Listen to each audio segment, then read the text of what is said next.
Welcome to the Pistons Fanatic. I'm your host, Dave Dalton, and I'm excited to share my passion and perspective of our Detroit Pistons as we go on this fantastic voyage together.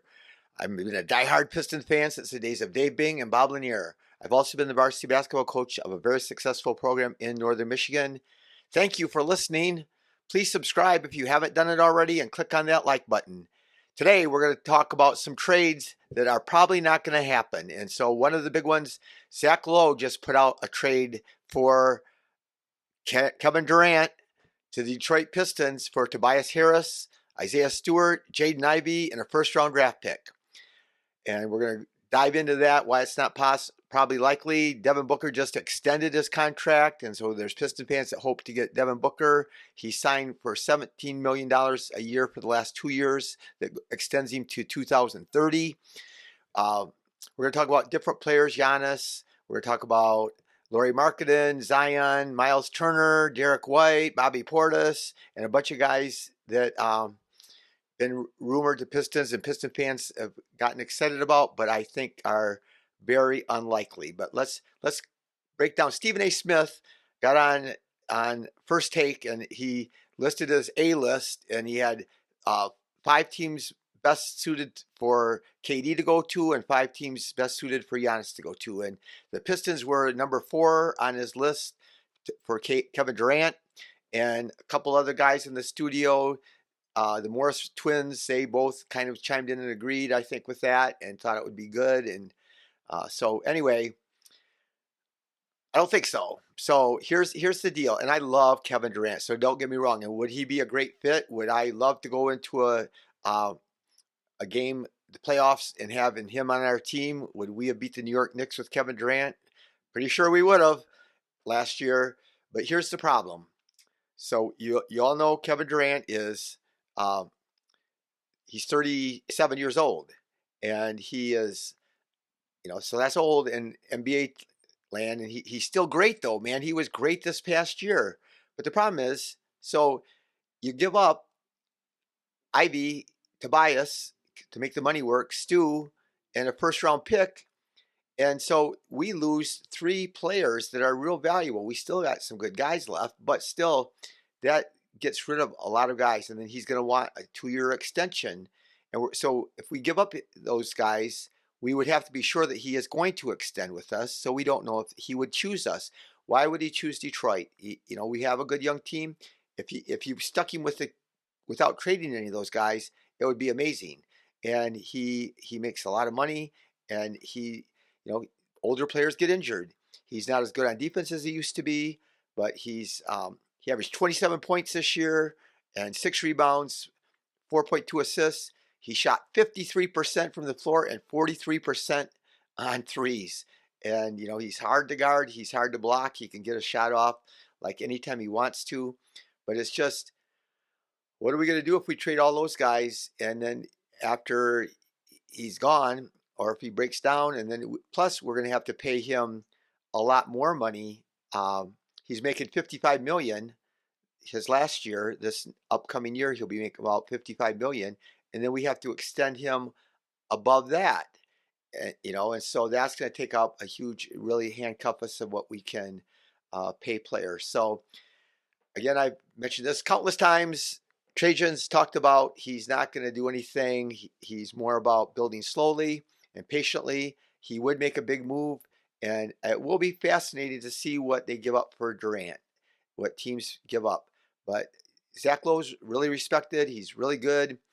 I listen to him all the time and enjoy him, but for us to give up that much, and that's probably what the Suns are going to want, but I just don't see, in the first round pick, probably is going to be a later first round pick, because we're going to be, pretty good, hopefully, the next 5 years or so. But still, I just, hard to imagine us giving up all those players for a player of his age and the amount of money that we will have to pay him. So yeah, we could, there's the Giannis talk. So Giannis is one of the greatest players that ever lived, by far. He is just crazy. I think I said it before. He's underrated in my book. He averages 30 points and 12 rebounds and 6.5 assists and shoots 60% from the floor. and he plays defense, and he's 30 years old. Um, but so if we have to give up, imagine this. So Zach Lowe, again, he respected reporter, if he thinks we should give up Tobias, Stu, Ivey, and a first rounder to get uh, Kevin Durant, what in the world are we going to have to give up to get Giannis? Because it's going to be way more. Giannis is signed for 2 more seasons, plus he has a player option um, for $63 million in the third year, which he'll probably opt out of and want way more than that. So you're going to have to pay him. He's going to be making $70 million, and along with Cade and whatever salaries we have. So but I still, if you put him on our team, we would be a championship team. But if we have to give up, so we would have to give up. If we're giving up Tobias, Stu, Ivey, and a first rounder for Kevin Durant, who's got 1 year left and is 37 years old, for a 30-year-old guy that's way better in Giannis, we would have to give up Tobias, Stu, Ivey, Asar,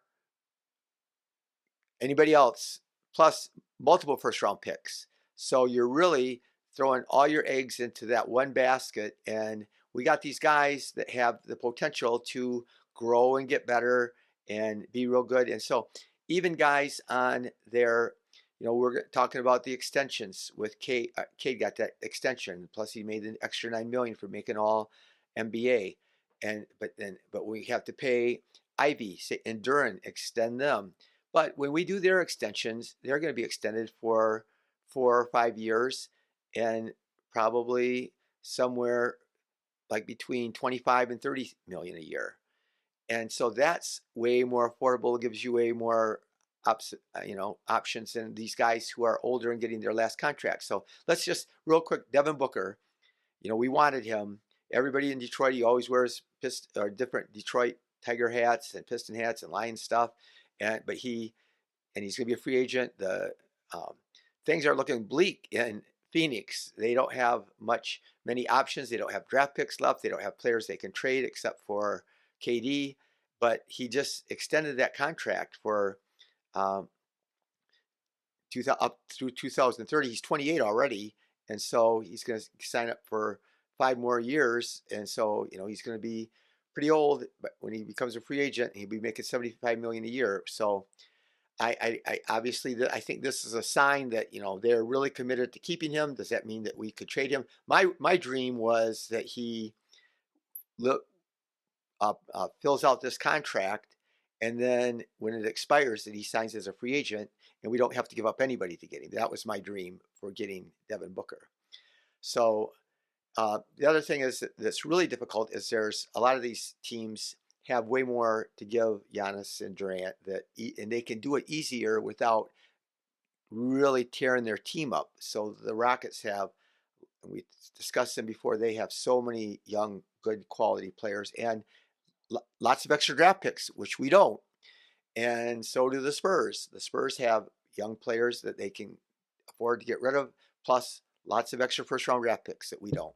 So including the number 2 pick in this year's draft. So if you think that Dylan Harper is the real deal, which I'm not positive, I like him a lot, but I'm still not positive he is that big.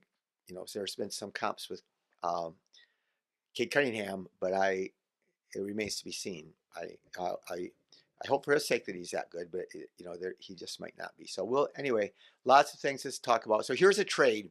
I have a good friend, Brett, that lives in Texas, and so he's been through the mill with the trade for Luka. It's killed him, tore him up. He's ready to get rid of his season tickets, and then all of a sudden they get Cooper Flag, and so he had to go begging back to his ticket salesperson for the Mavericks and try to get his tickets back. But here's the proposed trade, and this is something that our Pistons can do because we have a little extra cap space, and because we have some flexibility. We could easily help facilitate a 3-team trade, and so here's one that was proposed that my friend Brett gave me. It was the Pistons would get Gafford and Washington, and so we need a power forward, and there's been talk about us wanting to get that 7-foot center, and Gafford's a good lob threat and a good player, and the Mavericks would get Derrick White and Isaiah Stewart.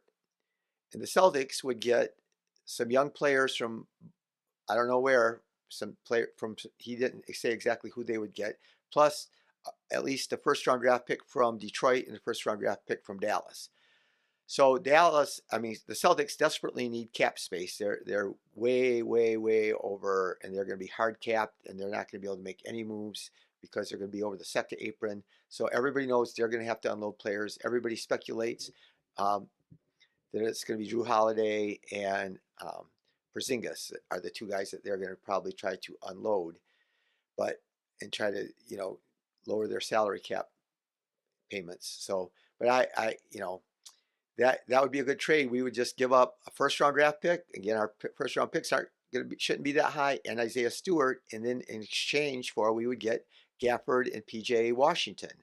So I'd roll the dice on that. As much as I love Stu, I would roll the dice on that. And if we wanted to compete right away, and those two guys don't make astronomical amounts of money, and I talked last episode just yesterday about us getting PJ Washington for trying to do a sign and trade with Shooter, and because they need a point guard.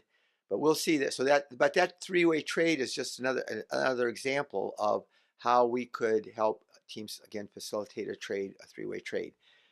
I'm not even going to waste a lot of your time on talking about Zion. Some Piston fans I see get excited about Zion. He certainly is a freak of nature. He certainly is unreal. But now he's in court with some questionable activities with women, and he's always hurt, and it's just questionable about his commitment and, above all, his ability to stay healthy.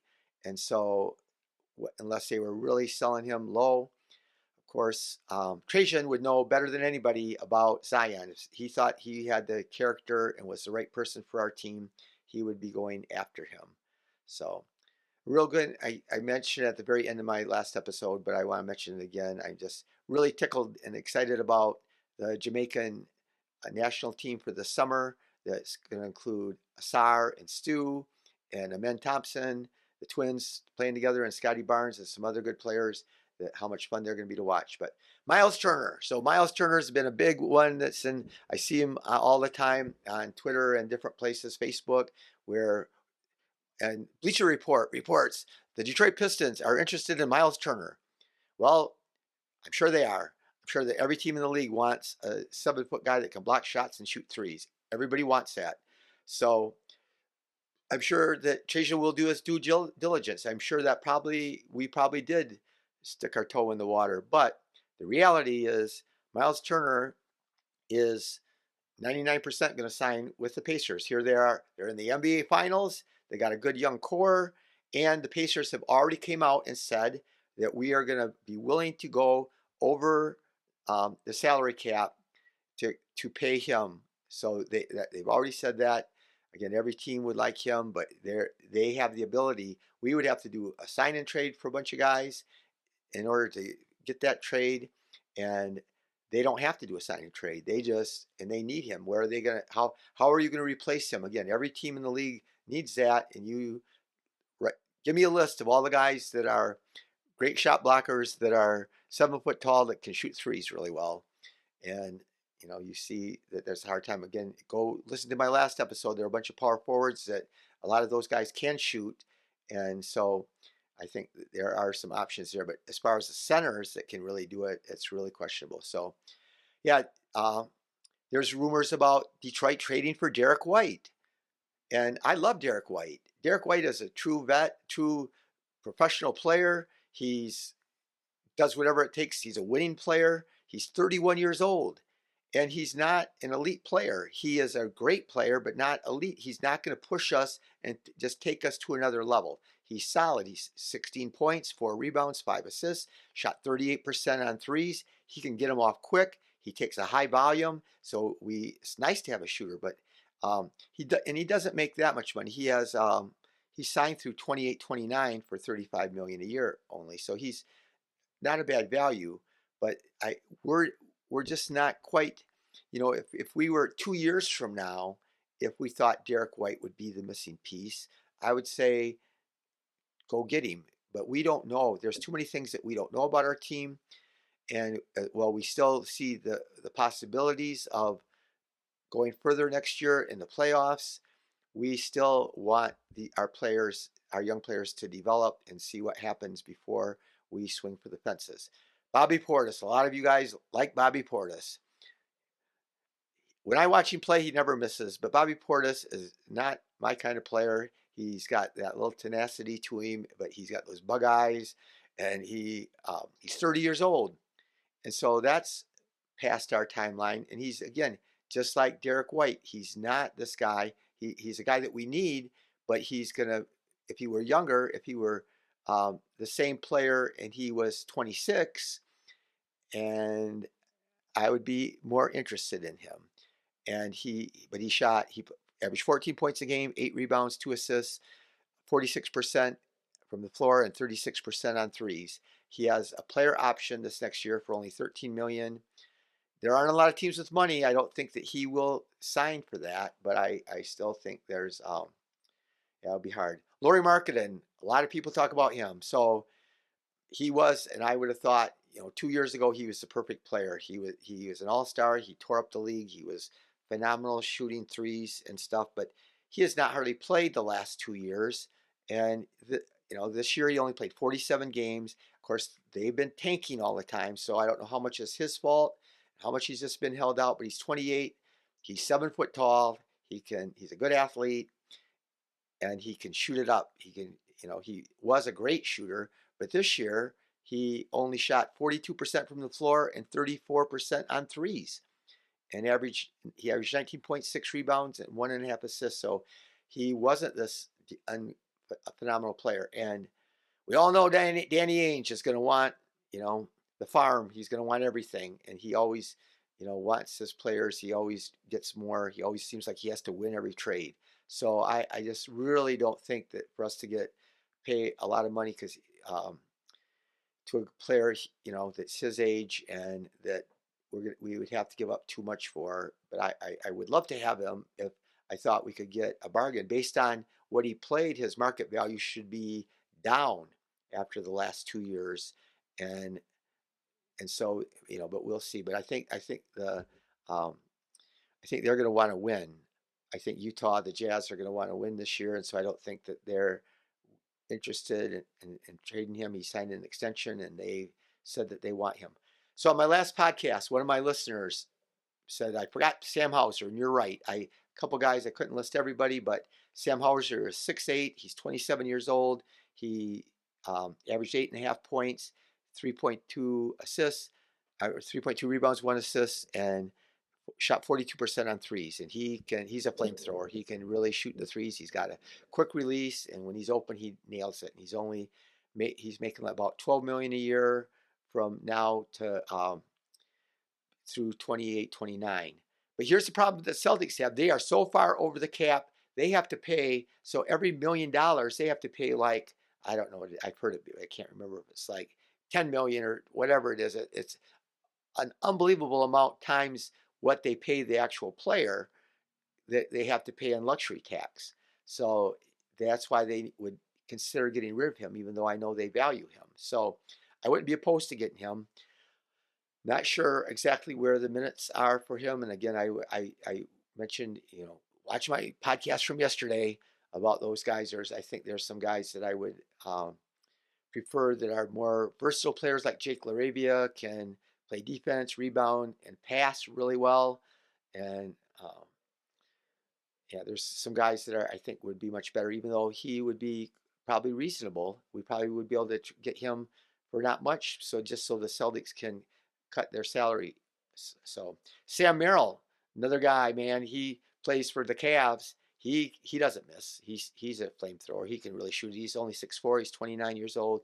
Averaged 7.2 points a game, and he shot 37% on threes. And again, high volume if you consider the minutes he played and the number of shots that he took. So, yes, exciting. There are lots in the air, but like I said, there's a lot of these trades everybody gets all excited about. People talk about them all the time, but I think that a lot of them, there's a very low chance that we're going to get them. Again, Giannis and KD, I don't think they would necessarily choose Detroit, even though Detroit is a much better destination in 1 year we really flipped the script on that. But the cost and the who we would have left after you make the trade, those guys aren't going to want to come to Detroit when you trade away all your other a whole bunch of good players, and you just don't have enough left because they're all wanting to win a championship. That's KD and Giannis. That's all they want is they want to win a championship. So anyway, appreciate you listening. Make somebody today happy, make them smile, and go Pistons.